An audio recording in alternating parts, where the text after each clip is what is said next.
Tonight, a serial arson suspect is back in jail and facing new charges. He's accused of trying to burn down a Seattle nightclub. Good evening, I'm Preston Phillips. And I'm Molly Shen. Police say the building was occupied at the time of the fire, but quick actions by employees kept the fire from spreading. KOMO's Jeremy Harris is live with this story for us tonight. Jeremy?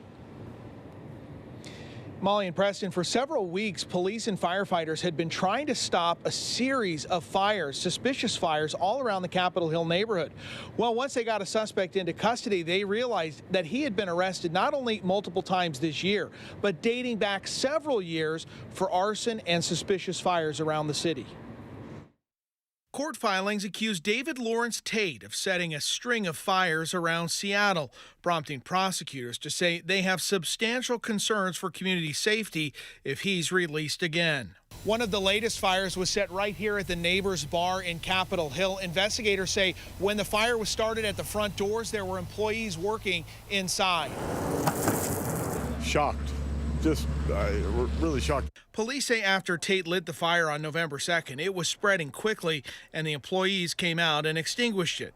It was one of many fires in the area over the course of several weeks. It's not a peaceful, clean, quiet neighborhood. It's like 12th and Jackson. It's pretty out of control at times. Investigators say Tait was living here at the Pitts Campbell Supportive Housing Facility in Yesler Terrace, where he's also accused of starting multiple fires inside his unit.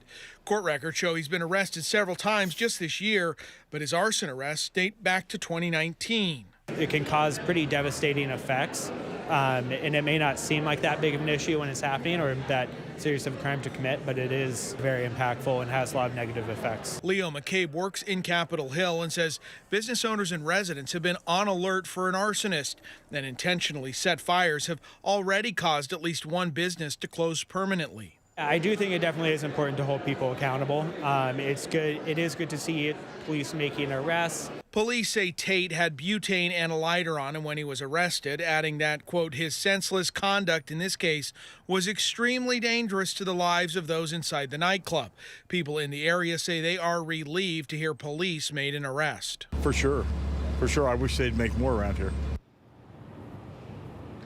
The timeline in this case really stood out to me because, according to police, he was arrested for starting several fires inside of his apartment building earlier in October. Once he was taken into custody, he was released the day before prosecutors filed charges against him. When those charges were filed, they had asked for a $150,000 bail, citing his danger to the community as a result of starting all these fires. Well, it was just 2 days after that nightclub fire was started, and he was arrested that same night. He's now being held in jail on a bail of $200,000, and he's expected to enter a plea tomorrow morning in court. Reporting live from Seattle, Jeremy Harris, KOMO News. All right.